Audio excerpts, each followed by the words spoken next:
ನಮಸ್ಕಾರ. GTV news ಕನ್ನಡಕ್ಕೆ ಸ್ವಾಗತ. ನಾನು ನಿಮ್ಮ ವೆಂಕಟೇಶ್.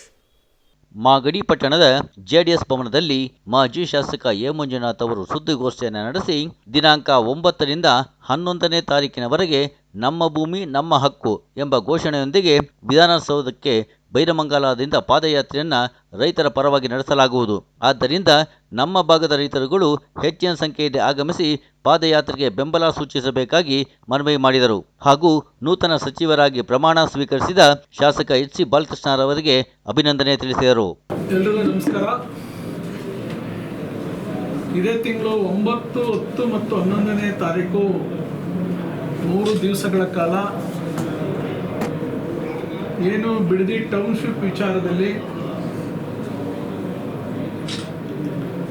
ಬೈರಮಂಗಲ ಮತ್ತು ಕಂಚಗಾರನಹಳ್ಳಿ ವ್ಯಾಪ್ತಿಯ ರೈತ ಹೋರಾಟ ಸಮಿತಿ ಏನಿದೆ, ಆ ರೈತರ ಪರವಾಗಿ ನಾವು ವಿಧಾನಸೌಧ ಚಲೋವನ್ನು ನಮ್ಮ ಪಕ್ಷದ ವತಿಯಿಂದ ನಮ್ಮ ಯುವ ನಾಯಕರಾದಂಥ ನಿಖಿಲ್ ಕುಮಾರಸ್ವಾಮಿಯವರ ನೇತೃತ್ವದಲ್ಲಿ, ಕುಮಾರಸ್ವಾಮಿಯವರ ಮಾರ್ಗದರ್ಶನ ಮತ್ತು ದೇವೇಗೌಡರ ಆಶೀರ್ವಾದದೊಂದಿಗೆ ನಮ್ಮ ಪಕ್ಷ ಏನು ಪಾದಯಾತ್ರೆಯನ್ನು ಹಮ್ಮಿಕೊಂಡಿದ್ದೇವೆ.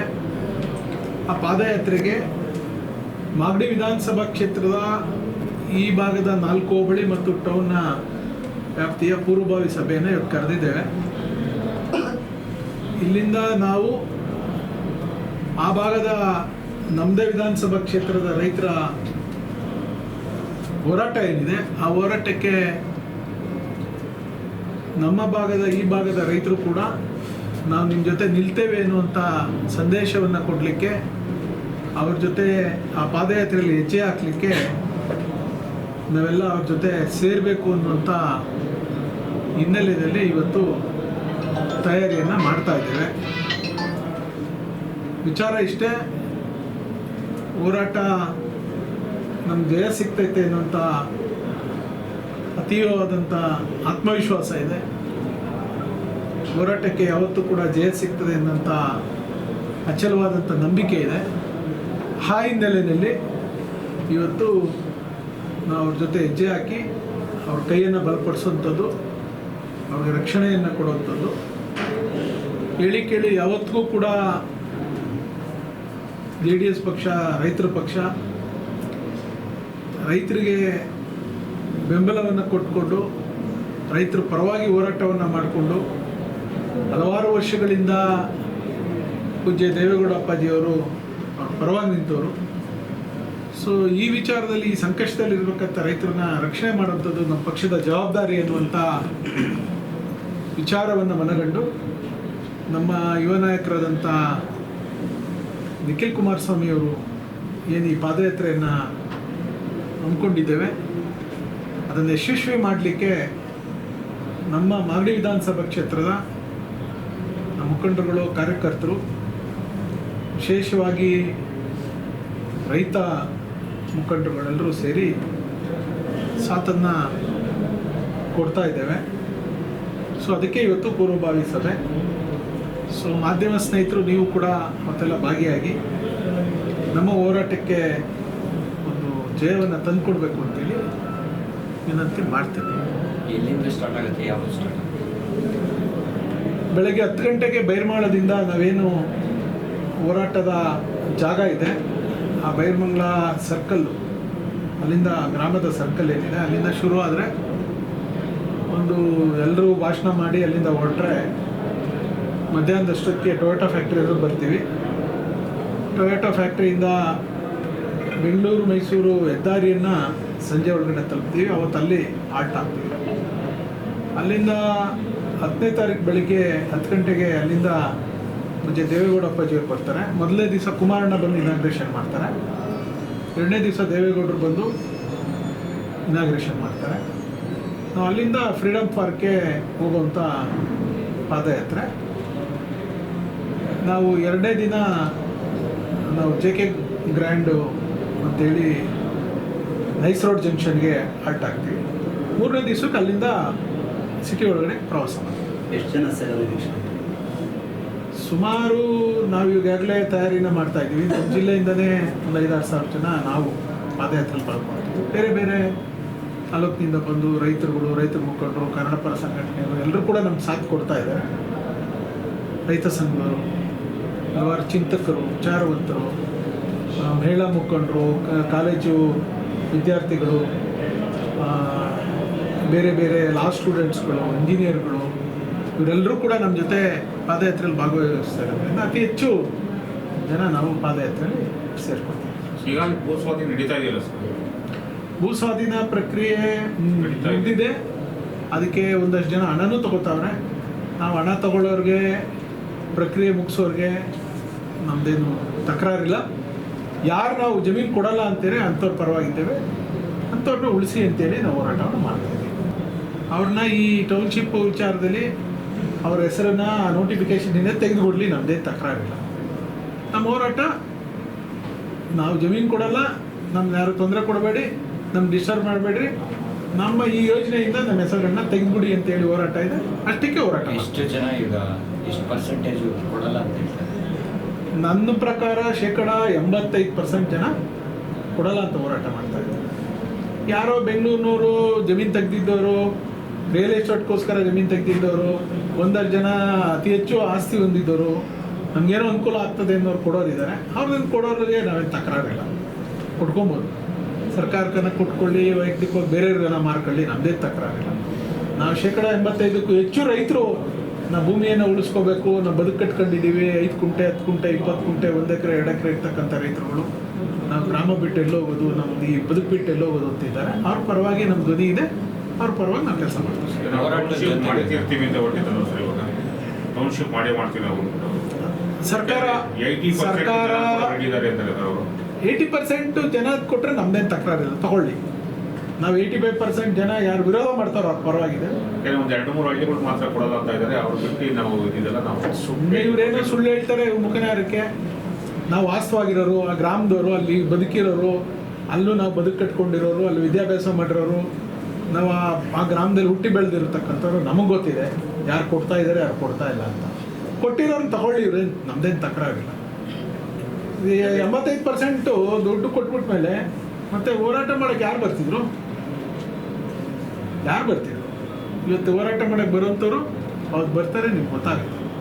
ಅವರು ರೈತರು ಬರ್ತಾ ಇಲ್ಲ, ಪಾರ್ಟಿಯಿಂದ ಮಾಡ್ತಾ ಇದ್ದಾರೆ ಅಂತ ಒಂದು ನೀ ನೋಡೋಣ, ಅವ್ರು ಏನೇನು ಹೇಳ್ಬೇಕು ಹೇಳ್ಕೊತಾರೆ.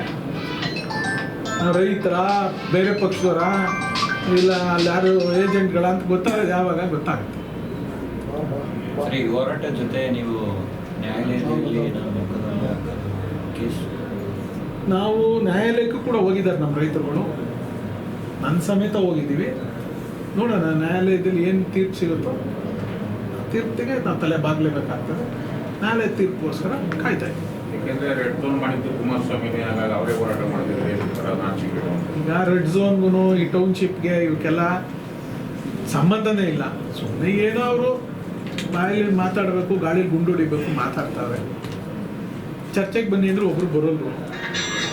ಇವ್ರೇನು ವಿಚಾರನೇ ಗೊತ್ತಿಲ್ಲದೆ ಸುಮ್ಮನೆ ಅವ್ರ ಜೊತೆ ಯಾರೋ ಮಾತಾಡೋರ ಜೊತೆ ನಾನು ಯಾಕೆ ಬಾಯಿ ನೋಯಿಸ್ಕೊಳ್ಳಿ. ಯಾರನ್ನ ಪ್ರಬಲವಾಗಿ ವಿಚಾರ ಗೊತ್ತಿರೋರು ಮಾತಾಡೋಕೆ ಬಂದರೆ ಮಾತಾಡ್ಬೋದು.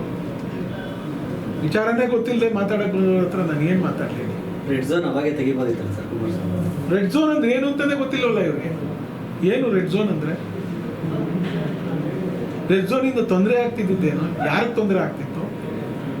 ಯಾರೋ ವ್ಯವಸಾಯ ಮಾಡಬೇಡಿ ಅಂತಿದ್ರ, ಮಾರಾಟ ಮಾಡಬೇಡಿ ಅಂತಿದ್ರ, ಡೆವಲಪ್ಮೆಂಟ್ ಮಾಡಬೇಡಿ ಅಂತಿದ್ರ? ರೆಡ್ ಝೋನ್ ಅಂದ್ರೆ ಏನು, ಏನಕ್ಕೆ ಹಾಕಿದ್ರು, ಏನು ಅದ್ರ ವಿಚಾರನೇ ಗೊತ್ತಿಲ್ವಲ್ಲ. ಇದನ್ನ ಯಾರ ಜೊತೆ ಮಾತಾಡಲಿ ನಾನು ಹೇಳಿ ಹೇಳಿ ಹೇಳಿ ಸಾಕಾಗ್ಬಿಟ್ಟಿದ್ದೀನಿ. ಒಬ್ಬರು ಇದು ವಿಚಾರದಲ್ಲಿ ರೆಡ್ ಝೋನ್ ಅಂದ್ರೆ ಏನು, ಇದು ಏನಕ್ಕೆ ಹಾಕಿದ್ರು ಅಂತ ಯಾರಿಗೂ ಗೊತ್ತಿಲ್ಲ. ಸುಮ್ಮನೆ ರೆಡ್ ಝೋನ್ ಅಂತಾರೆ. ನೋಡೋಣ, ಇದೆಲ್ಲ ಕೋರ್ಟ್ ಹೇಳಿದೀವಿ, ಕೋರ್ಟಲ್ಲಿ ಏನು ತೀರ್ಮಾನ ಆಗ್ತದ. ಸರಿ, ಇವಾಗ JDS ಇಂದ ಹೋರಾಟ ಮಾಡ್ತಿದ್ದೀರಾ, BJP ಅವ್ರು ನೆಕ್ಸ್ಟ್ ಅವರು BJP ಅವರು ನಮ್ಮ ಜೊತೆ ಸೇರ್ಕೊತೀವಿ ಅಂತ ಹೇಳಿದ್ದಾರೆ. ಬೇರೆ ಬೇರೆ ಯಾರ್ಯಾರು ಸೇರ್ಕೊಂತಾರೋ ಕೈ ಜೋಡಿಸ್ತೀವಿ. ಬೇರೆ ಜಿಲ್ಲೆಯಿಂದ ಯಾರು ಬರ್ತಾರೆ? ಎಲ್ಲ ರೈತರುಗಳು. ನಮ್ಮ ಪಕ್ಷದಲ್ಲಿ ಯಾರ್ಯಾರು ನಮ್ಮ ಪಕ್ಷದ ಬೆಂಬಲವನ್ನು ಸೂಚಿಸಲಿಕ್ಕೆ ಇಡೀ ರಾಜ್ಯದಾದ್ಯಂತ ನಮ್ಮ ರೈತರ ಪರವಾಗಿರಬೇಕು ಅನ್ನೋರು ಎಲ್ಲರೂ ಬರಬೇಕು ಅಂತ ಕರೆ ಕೊಟ್ಟಿದ್ದೀವಿ. ಎಲ್ಲರೂ ಬರ್ತಾರೆ. ಯಾರು ಒತ್ತಾಸೆ ಇದೆ ಎಲ್ಲರೂ ಬರ್ತಾರೆ. ಕ್ಷೇತ್ರ ಶಾಸಕರು ಇವತ್ತು ನಿನ್ನೆ ಸಚಿವರ ಪ್ರಮಾಣ ವಚನ ಸ್ವೀಕಾರ ಮಾಡಿದ್ದಾರೆ. ಭಾಳ ಖುಷಿ ಆಗ್ತಾ ಇದೆ. ನಮ್ಮ ಕ್ಷೇತ್ರಕ್ಕೆ ಸಚಿವ ಸ್ಥಾನ ಸಿಕ್ಕಿದೆ. ಸನ್ಮಾನ್ಯ ಬಾಲಕೃಷ್ಣ ಅವರ ಪರಿಶ್ರಮಕ್ಕೆ ಒಂದು ಗೌರವ ಸಿಕ್ಕಿದೆ, ಬೆಲೆ ಸಿಕ್ಕಿದೆ. ದೇವರು ಒಂದು ಒಳ್ಳೆಯ ಅವಕಾಶವನ್ನು ಕೊಟ್ಟಿದ್ದಾನೆ.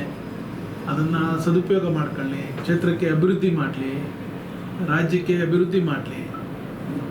ನಾನು ಅವ್ರಿಗೆ ಅಭಿನಂದನೆ ಸಲ್ಲಿಸ್ತೀನಿ, ಕಂಗ್ರ್ಯಾಚುಲೇಷನ್ ಮಾಡ್ತೀನಿ. ಒಳ್ಳೆಯದಾಗಲಿ. ವಿಶ್ ಮಾಡಿದ್ರೆ ಇಲ್ಲ, ನಾನು ನಿಮ್ಮ ಮುಖಾಂತರನೇ ಮಾಡ್ತಾ ಇದ್ದೀನಲ್ಲ, ಕಂಗ್ರಾಟ್ಸ್ ಬಾಲಣ್ಣ ಅಂತೇಳಿ ನಿಮ್ಮ ಮುಖಾಂತರನೇ ವಿಶ್ ಮಾಡ್ತೀನಿ. ಒಳ್ಳೇದಾಗಲಿ. ನನಗೆ ಎದುರುಗಡೆ ಸಿಕ್ಕಿದಾಗ ವಿಶ್ ಮಾಡ್ತೀನಿ. ಅಭಿವೃದ್ಧಿ ಗಟ್ಟಿಪಡಿಸ್ತಾರೆ ಅಂತ ಒಂದು ಆರೋಪ ಇದೆ. ನಾನು ಯಾವತ್ತೂ ಅಭಿವೃದ್ಧಿ ಅಡ್ಡಿಪಡಿಸಿದ್ದೀನಿ. ಯಾವ ವಿಚಾರದಲ್ಲಿ ಅಡ್ಡಿಪಡಿಸಿದ್ದೀನಿ? ಅಭಿವೃದ್ಧಿ ಮಾಡೋ ವಿಚಾರದಲ್ಲಿ ಅವರೇ ಅಡ್ಡಿಪಡಿಸ್ಕೊಳ್ಳೋದು ಬೇಡ, ಅಭಿವೃದ್ಧಿ ಮಾಡಲಿ. ಪಾಪ ಅವರು ಹೇಳ್ತಾ ಇಲ್ವೇನೋ, ಇಲ್ಲಿ ನಮ್ಮ ತಾಲೂಕಲ್ಲಿ ಸ್ವಲ್ಪ ನಾನು ಅವ್ರಿಗೊಂದು ನಿಮ್ಮ ಮುಖಾಂತರ ಕಿವಿ ಮಾತು. ಈ ಹೊಟ್ಟೆಪಾಡಿನ ರಾಜಕಾರಣಿಗಳು ಎಲ್ಲ ಸಂದರ್ಭದಲ್ಲೂ ಇರ್ತಾರೆ. ಹೊಟ್ಟೆಪಾಡು ರಾಜಕಾರಣಿಗಳು ರೇವಣ್ಣರ ಅವಧಿನಲ್ಲೂ ಇದ್ದರು, ನನ್ನ ಅವಧಿನಲ್ಲೂ ಇದ್ದರು. ರೇವಣ್ಣ ಇದ್ದಾಗ ಇರ್ತಾರೆ, ಮಂಜಣ್ಣ ಇದ್ದಾಗ ಇರ್ತಾರೆ, ಬಾಲಣ್ಣ ಇದ್ದರು. ಸೊ ಅವರು ಇವನ್ನೆಲ್ಲ ಹೇಳ್ತಾರೆ, ಅಭಿವೃದ್ಧಿಗೆ ಅಡ್ಡಪಡಿಸ್ತಾರೆ. ಸೊ ಅವ್ರ ಮಾತು ಕೇಳೋದು ಬಿಟ್ಟು ಪಾಪ ಯಾರು ಇವ್ರು ತಲೆ ಕಾಯ್ಕೊಂಬಂದಿದ್ರು 30 ವರ್ಷ, ಅವ್ರಿಗೆ ಬೆಲೆ ಕೊಟ್ಟು ಕೆಲಸ ಮಾಡಿದ್ರೆ ಇನ್ನೂ ಒಳ್ಳೆ ಹೆಸರು ಮಾಡ್ಬೋದು. ಸಚಿವರು ಹೇಳ್ತಿರಲ್ಲ ಸರ್, ಅವರೇ ನೇರವಾಗಿ ಹೇಳ್ತಾ ಇರಲ್ಲ, ಅಡ್ಡಿಪಡಿಸಿದ್ರೆ ಸಾಕು, ನಮಗೆ ಅಭಿವೃದ್ಧಿ ಪಡಿಸ್ತೀವಿ. ಇಂಥ ವಿಚಾರದಲ್ಲಿ ಅಭಿವೃದ್ಧಿ ಪಡಿಸೋರೆ ಅಂದರೆ ನಿಮಗೆ ಹೇಳ್ಬಿಡ್ಲಿ, ಸಿನಿಮಾ ನೋಡಿ ಇಂಥ ಮಂಜು ಇಂಥ ಅಭಿವೃದ್ಧಿ ಪಡಿಸೋದು ಹೇಳಪ್ಪ ಅಂತ ಹೇಳಿದ್ರೆ. ಯಾಕೆಂದರೆ ಹಾಸ್ಪಿಟ್ಲ್ ಕಟ್ಟಬಹುದು, ಅಡ್ಡಿಪಡಿಸಕ್ಕೆ ನಾವೇನು ಅಭಿವೃದ್ಧಿಗೆ ಅಡ್ಡಿಪಡಿಸಿಲ್ಲ, ಕ್ರಮವಾಗಿ ಮಾಡಿ ಅಂತ ಹೇಳ್ತೀವಿ ಅಷ್ಟೇ. ಮಾಡೋ ಕೆಲಸನ ಕ್ರಮವಾಗಿ ಮಾಡಿ ಅಂತ ಹೇಳ್ತೀವಿ. ಕ್ರಮ ಇಲ್ಲ ನಮ್ದಿದೆ ಅಂತ ಅಂದರೆ ಮಾಡ್ಕೊಂಡು ಹೋಗಿ ಅಂತ. ನಮಗೆ ಆಸ್ಪತ್ರೆನ ತಾಲೂಕು ಆಫೀಸ್ನ ಇಲ್ಲೇ ಉಳಿಸಿ, ತಾಲೂಕು ಆಫೀಸು ಭಾಳ ಜನಕ್ಕೆ ಕೈಗೆಟ್ಕೋ ರೀತಿಯಲ್ಲಿದೆ. ತಾಲೂಕು ಆಫೀಸ್ನ ನೀವು ತೊಗೊಂಡೋಗಿ NES ಹಾಕಿದ್ರೆ ದೂರ ಆಗ್ತದೆ. ಆಸ್ಪತ್ರೆಗಳನ್ನ ಇವಾಗೆಲ್ಲ ಸ್ವಲ್ಪ ದೂರ ಮಾಡಿದ್ರೆ ಅನುಕೂಲ ಆಗ್ತದೆ. ಆಸ್ಪತ್ರೆಗೆಲ್ಲ ಊರುಗಳನ್ನು ದೂರನೇ ಇದೆ. ಆಸ್ಪತ್ರೆಗೆಲ್ಲ ವೆಹಿಕಲ್ಗಳು, ಆಟೋಗಳು, ಕಾರ್ಗಳು, ಆಂಬ್ಯುಲೆನ್ಸ್ಗಳು, ಈ ಥರದ್ದು ವಹಿವಾಟು ಇರ್ತದೆ. ಪಾಪ ಕುರುಡರು, ಕುರುಪಿಗಳು, ಅಂಗವಿಕಲತೆ ಹೊಂದೋರಂಥವ್ರು, ಕೈಲಾಗದಂಥವ್ರು, ವಯಸ್ಸಾದವರು, ಅಜ್ಜಿಂದಿರು ಎಲ್ಲ ಸ್ವಲ್ಪ ಬಸ್ ಸ್ಟ್ಯಾಂಡ್ ಇಳಿದು ತಾಲೂಕು ಆಫೀಸ್ಗೆ ಬರಬೇಕು ಅಂದರೆ ದೂರ ಆಗ್ತದೆ, ಕಷ್ಟ ಆಗ್ತದೆ ಅಂತ ಹೇಳಿ ನಮ್ಮ ಮುಖದಾರಕ್ಕೆ ಅದು ಒಳ್ಳೇದು ಅಂತ ಕಾಣ್ತು. ಅವ್ರಿಗೆ ಅದು ಕೆಟ್ಟದ್ದು ಅಂತ ಕಂಡ್ರೆ ಅದು ಅಭಿವೃದ್ಧಿ ಅಂತಂದರೆ ನಾವೇನು ಮಾಡೋದು? ಇಲ್ಲ, ನಾನು ಯಾರು ಇವರು ಹೊಟ್ಟೆಪಾಡಿನ ರಾಜಕಾರಣಿಗಳು ಹೇಳ್ತಾರೆ ಅದನ್ನೇ ಮಾತು ಕೇಳೋದು ಅಂದರೆ ನಾವೇನು ಮಾಡೋದು? ಲಗಾಯಿಸಿ ತಾಲೂಕು ತೆರವುಗೊಳಿಸ್ಬೇಕಾದ್ರೆ ಯಾರು ಅದ್ರ ಬಗ್ಗೆ ಸರ್ಕಾರ ಹೇಳಿದ್ದೀವಿ. ಸರ್ಕಾರ ಅವ್ರದ್ದೈತೆ, ಅಧಿಕಾರ ಅವ್ರದ್ದೈತೆ. ನಾ ಮಾಡೋದು ಹಿಂಗೆ ಅಂತ ಹೇಳಿದ್ರೆ ಮಾಡಿ. ಅಲ್ಲಿ ಏನೇನಾಗೈತೆ ಅಂತ ಮುಂದೆ ಗೊತ್ತಾಗುತ್ತಲ್ಲ. ಮಾಡಬೇಕಾದಾಗಲಿ ಒಬ್ಬ ಕಾರ್ಮಿಕ ತೀರೋದ ಅಲ್ಲಿಂದ ಮುನ್ನೆಚ್ಚರಿಕೆ ಕ್ರಮಗಳು ತೊಗೊತಾ ಇಲ್ಲ. ಈಗ ಹೊಸಪೇಟೆಯಿಂದ ಅಲ್ಲಿ ಸಿಕ್ಕಾಪಟ್ಟೆ ಒಬ್ಬ ಅಲ್ಲ, ಎಷ್ಟು ಜನ ತೀರೋಗಿದ್ದಾರೆ. ಮೊನ್ನೆ ಉಕ್ಕುಟ್ಕಲ್ ಹೋಬಳಿನಲ್ಲಿ ಅಂಕನಹಳ್ಳಿ ಹುಣಸೆ ದೊಡ್ಡಿಯವರೆಲ್ಲ ಫೋನ್ ಮಾಡಿದ್ರು, ಮಧ್ಯ ರೋಡ್ ಅಗಿತಾ ಇದ್ದಾರೆ ಅಂತ. ಕೇಳೋರು ಯಾರಿದ್ದಾರೆ? ಆ ರೋಡ್ನ ರಿಸ್ಟೋರ್ ಮಾಡಬೇಕು. ಈ ಧೂಳು ಇದು ಎಲ್ಲ ಯಾರು ಕೇಳಿದ್ದಾರೆ? ಇದನ್ನೆಲ್ಲ ಕೇಳಿದ್ರೆ ಪಾಪ ಯಾರೋ ಪಾಪ ಹೊಟ್ಟೆಪಾಟ್ನವರು ಪ್ರೆಸ್ ಮೀಟ್ ಮಾಡಿ ಹೇಳಿದ್ರಲ್ಲ, ಏನಂತ ಹೇಳಿದ್ರು? ಇವ್ರು ಯಾರೋ ಗುತ್ತಿಗೆದಾರನ ಕರೀತಾರಂತೆ ಅಂತ. ಗುತ್ತಿಗೆದಾರ ಕಟ್ಕೊಂಡು ನಮಗೇನಾಗುತ್ತೆ? ಇವತ್ತು ಅವ್ರು ಪ್ರೆಸ್ ಮೀಟ್ ಮಾಡಿದ್ದು ದೊಡ್ಡ ಮನುಷ್ಯನ್ಗೆ ಹೇಳ್ಬೇಕು, ಇದು ಬಂದು ಮುಚ್ಚಪ್ಪ, ಅಲ್ಲಿ ರೋಡ್ ಮಾಡ್ಸಪ್ಪ ಅಂತ. ಧೂಳು ಕುಡಿದು ಕಾಯಿಲೆಗಳು ಹೌದು, ನಾವು ಕೇಳಿದ್ದು ಅದೇನೆ. ನೀವು ಪೈಪ್ ತೆಗಿತಾ ಇದ್ದೀರಿ, ಪೈಪ್ ಹಾಕೊಂಡು ಹೋಗ್ತಾ ಇದ್ದೀರಿ, ನಮಗೆ ನೀರು ಕೊಡ್ತಾ ಇಲ್ಲ. ಆಯ್ತು, ಧೂಳು ಕುಡಿಯೋಣ. ನಮ್ಗೆ ನೀರು ಕೊಡ್ತಾರಪ್ಪ, ನಮಗೋಸ್ಕರ ಇವ್ರು ಧೂಳು ಕುಡಿಸ್ತಾವ್ರೆ, ನಾಳೆ ನೀರು ಕೊಡ್ತಾರೆ ಅಂತ ಅಂದರೆ 1 ತಿಂಗಳು, 2 ತಿಂಗಳು, 3 ತಿಂಗಳು, 6 ತಿಂಗಳು ಧೂಳು ಕುಡಿಯೋಣ. ನಮ್ಗೆ ನೀರು ಕೊಡ್ತಾ ಇಲ್ಲ. ನೀರು ಬರ್ತದೆ ಅಂತ ಹೇಳ್ತಲ್ಲ, ನಮ್ಮ ಮಾಗಡಿ ಮೇಲೆ ಹೋಗ್ತಾ ಇದೆ, ನಮ್ಮ ಮಾಗಡಿ ನೀರು ಜನಕ್ಕೆ ನೀರು ಕೊಡ್ತಾನೆ. ಕೊಡ್ಸಿರೋದನ್ನ ದಾಖಲೆ ತೋರಿಸ್ಬಿಟ್ಟು ನೀವು ಕೊಡ್ಸಿ, ನಮ್ಗೇನಾಗಬೇಕು? ಅಪ್ಪ ನಾವೇನು ಇವಾಗ ಪಾಪ ಮಂತ್ರಿಗಳು ಬಿಸಿ ಇರ್ತಾರೆ, ನಾವೇನು ಹೇಳಲ್ಲ. ಅವ್ರು ಯಾರ ಮಾತಾಡೋರಲ್ಲ ಪಾಪ, ಅವ್ರು ಹೇಳಿ ಅವ್ರು ದಾಖಲೆ ತಂದು ತೋರಿಸ್ಲಿ, ನೋಡ್ರಿ ನೀರು ಕೊಡ್ಸಿದ್ದೀವಿ. ಮುಂದಕ್ಕೆ ಪ್ಲಾನ್ ಮಾಡ್ತೀವಿ ಅಂತ ಹೇಳಿದ್ದಾರೆ. ಯಾವಾಗ ಪ್ಲಾನ್ ಮಾಡಿದ್ವಿ? ಇವಾಗ ತೋರಿಸ್ಬೇಕಲ್ಲ ನಮ್ಮ ಜನ. ಕೆರೆಗಳು ತುಂಬಿಸ್ತಾ ಇದೆ ಇವಾಗ.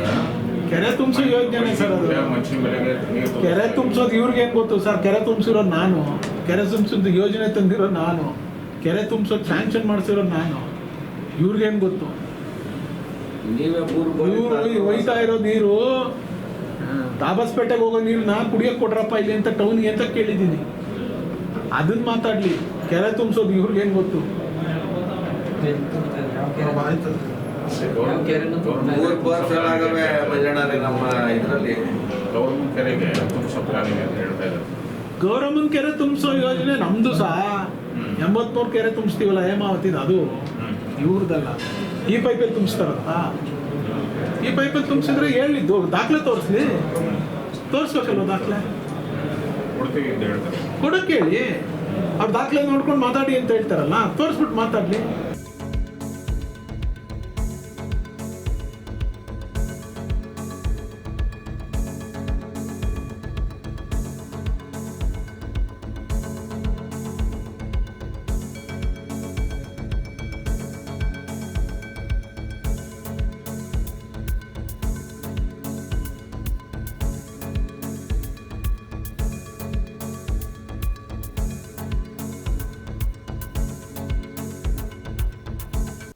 ಇದು ಇವತ್ತಿನ ಮಾಗಡಿಯ ಸುದ್ದಿ ಸಮಾಚಾರ.